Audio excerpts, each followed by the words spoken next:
Hello दोस्तों, स्वागत है आपका फिर से एक बार और आज हम यहाँ पे एक नया स्ट्रेटजी डिस्कस करने जा रहे हैं जिसका नाम है कैलेंडर स्प्रेड। और मार्केट में कहा जाता है कि जिसको ये स्ट्रेटजी समझ में आ गई वो मार्केट कभी नहीं छोड़ता और वो मार्केट से कंसिस्टेंट प्रॉफिट यानी कि पैसा बनाता है। तो क्या है ये स्ट्रेटजी, कैसे इसको इम्प्लीमेंट करना होता है, क्या हिसाब से यहाँ पे प्रॉफिट लॉस होता है, वो सब कुछ समझेंगे कुछ एग्जांपल के माध्यम से। ठीक है, तो जैसे कि यहाँ पे आज आपका निफ्टी का स्पॉट जो है वो 24,000 के आजू बाजू चल रहा है और फ्यूचर प्राइस चल रहा है वो आपका 24,090 तो यानी कि आपका अगर फ्यूचर के हिसाब से जाएंगे तो एटीएम बन जाता है 24,100। ठीक है, तो मैंने यहाँ पे क्या किया हुआ है, मैंने 24,000 का पुट का यहाँ पे कैलेंडर बनाया हुआ है। ठीक है, तो कैलेंडर समझने से पहले अगर आपने हमारे पुराने कोई वीडियो देखा हुआ है कोई ऑप्शन स्ट्रेटजी का, ठीक है, तो आपको वहाँ पे एक चीज आपने ध्यान दिया होगा कि वो स्ट्रेटजी में आपके स्ट्राइक जो है ना वो चेंज होते हैं और आपकी जो एक्सपायरी है ना वो सेम होती है। यानी कि सेम मंथ की सेम डे की एक्सपायरी आप वहाँ पे सिलेक्ट करते हो दूसरी स्ट्रेटजीज में। जबकि यहाँ पे क्या करते हो कैलेंडर में आप जो स्ट्राइक होते हैं ना वो स्ट्राइक आप सेम रखते हो, पर आपकी जो एक्सपायरी होती है ना वो यहाँ पे डिफरेंट एक्सपायरी आप सिलेक्ट करते हो। ठीक है, तो हमने यहाँ पे क्या किया हुआ है, 24,000 की पुट हमने बेची हुई है करंट मंथ की, मतलब ये मंथ ऑफ मई की। ठीक है, और उसके सामने क्या किया हुआ है, हमने 26 जून मतलब आगे वाले आने वाले महीने की हमने सेम स्ट्राइक यानी कि 24,000 की पुट हमने बाय कर ली हुई है। तो ये वैसे हो गई आपकी हेज स्ट्रेटजी। अगर मार्केट नीचे जाता है तो एक जगह पे पैसा जाएगा और एक जगह पे पैसा आएगा, क्योंकि आपने बाय किया हुआ है तो वहां पे पैसा बनता जाएगा और जहां पे सेल किया हुआ है वहां पे आपका लॉस होता जाएगा। तो ये न्यूट्रल जैसा आपका बिहेवियर ये स्ट्रेटजी का होगा। तो ये स्ट्रेटजी कभी इंप्लीमेंट करनी चाहिए वो समझना जरूरी है। तो जैसे कि आप यहाँ पे पता है कि निफ्टी चल रही है अभी 24,100 के आजू बाजू। अगर आपका व्यू हल्का सा न्यूट्रल है या फिर हल्का सा बुलिश है हल्का सा बेरिश, मतलब आपका मोस्टली माना जाता है कि साइडवेज अगर आपका व्यू है ना, तब ये स्ट्रेटजी बहुत बढ़िया से काम करती है, बहुत अच्छे से काम करती है। ठीक है, और जैसे कि किस हिसाब से यहाँ पे प्रॉफिट लॉस बनता है वो भी समझेंगे। ठीक है, अभी समझ लो जैसे आपका ये 29th मई मतलब ये मंथ का जो एक्सपायरी के दिन अगर समझ लो निफ्टी आपका 24,100 पे जाके बंद हो जाता है। ठीक है, 24,100 पे जाके बंद हो जाता है तो क्या होगा, तब वो सिचुएशन में आपका जो ये 24,000 का पुट है ना ये हो जाएगा 0-0, क्योंकि ये हो गया ओटीएम। ठीक है, और एक्सपायरी के दिन ओटीएम में कोई वैल्यू नहीं होती, ये आपको पता है। तो ये आपकी जेब में सीधा सीधा 382 रुपीज आ जाएगा।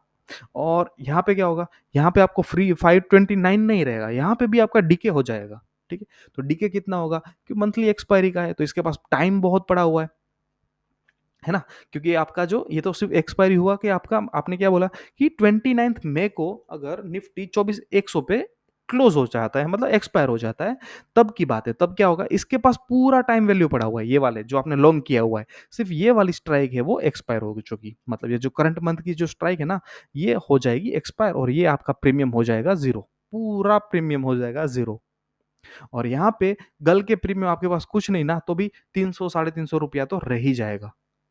अगर आज के हिसाब से देखा जाए, आज समझ लो ये 9 तारीख चल रही है यहाँ पे। ठीक है, और एक्सपायरी का अभी ज़्यादा दिन बचा है, 20 दिन और बचा हुआ है, फिर भी आपका यहाँ पे एक दो स्ट्राइक ओटीएम का प्राइस 382 चल रहा है। ठीक है, मैं वर्स्ट के सिनारियो में 382 नहीं, मैं सिर्फ 300 पकड़ रहा हूँ।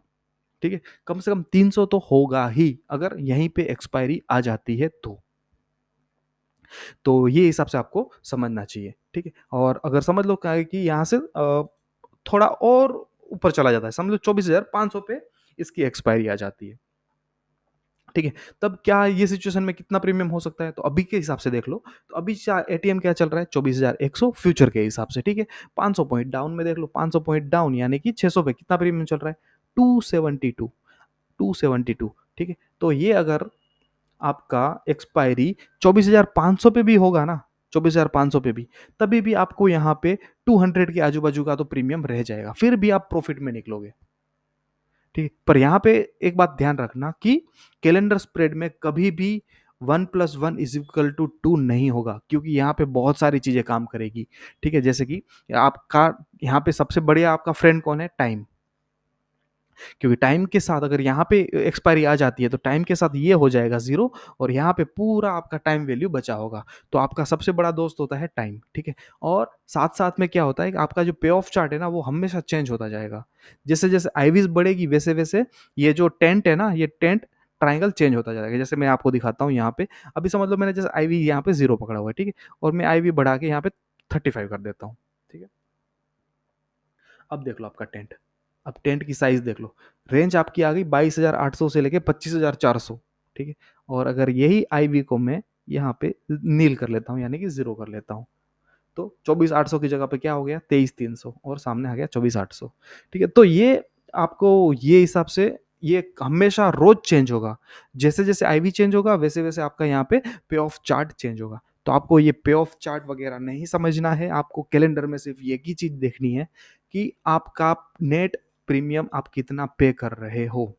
जैसे कि आप यहाँ पे कितना प्रीमियम पे कर रहे हो, यहाँ पे आप करीब-करीब 140-150 पॉइंट का प्रीमियम पे कर रहे हो और वो हिसाब से आपका जो मैक्सिमम रिस्क है ना, वो है 10,800 के आजू-बाजू का।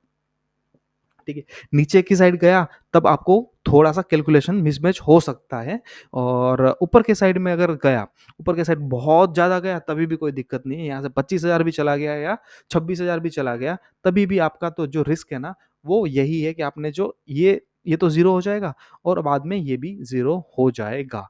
पर आपका एक्सपायरी के दिन तो ये ज़ीरो नहीं होगा, ठीक है? तो यहाँ पे कुछ ना कुछ बच जाएगा। तो आपने अभी जो 140, 150 रुपीज़ का नेट प्रीमियम जो पे किया हुआ है ना, तो उसमें से कुछ नहीं आपको वर्स्ट से वर्स्ट केस में भी 50-60 रुपया का तो इसका वैल्यू रहेगा ही रहेगा। तो ये स्ट्रेटजी समझो और ट्राई करो और एक बार ये समझ में आ गई ना, और कुछ करने की ज़रूरत ही नहीं है। एवरी मंथ आप सिर्फ़ कैलेंडर करो और कंसिस्टेंटली आप पैसा निकाल के जाओगे घर पे, ठीक है? और कुछ एडजस्टमेंट होते हैं इसके, तो वो हम अगले वीडियो में फिर कभी बात करेंगे। पर अभी के लिए सिर्फ़ इतना समझ के चलो कि ये जब कैलेंडर बना रहे हो और कैलेंडर जब आपका यहाँ पे जैसे ये ब्रेक इवन चल रहा है, ठीक है? यहाँ पे आपका ब्रेक इवन ये है 24,800। तो ये जब कैलेंडर अगर आपका निफ्टी 24,800 पे आ जाएगा ना, तब आपको ये कैलेंडर को मूव करके वापिस 24,800 पे लेके जाना है, ठीक है? तो आपको निफ्टी के साथ में ही मूव करना है। जब अगर समझ लो नीचे के साइड में अगर ये आपका 23,200 23,300 तक आ जाता है, ठीक है?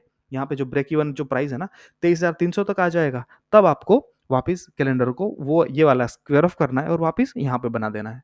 और अगर ऊपर चला जाता है 24,800 के ऊपर, तो क्या करना है, ये वाला स्क्वायर ऑफ करना है और ये 24,000 की जगह पे 24,800 का सेम कैलेंडर आपको बना देना है, ठीक है? बस कंडीशन यही है कि एटलीस्ट आपके पास ये जो फर्स्ट एक्सपायरी होता है ना, फर्स्ट फर्स्ट मंथ मतलब जो फर्स्ट लेग आपने जो सेल किया जो लेग है, वहाँ पे आपके पास कम से कम 15 दिन टाइम होना चाहिए, ठीक है? कम से कम 15 दिन का टाइम होना चाहिए, तब जाके आपको कैलेंडर बनाना है वरना नहीं बनाना है, ठीक है? और अगर आपको मैं हिंट दे दूँ, तो हिंट ये समझ के चलो कि जो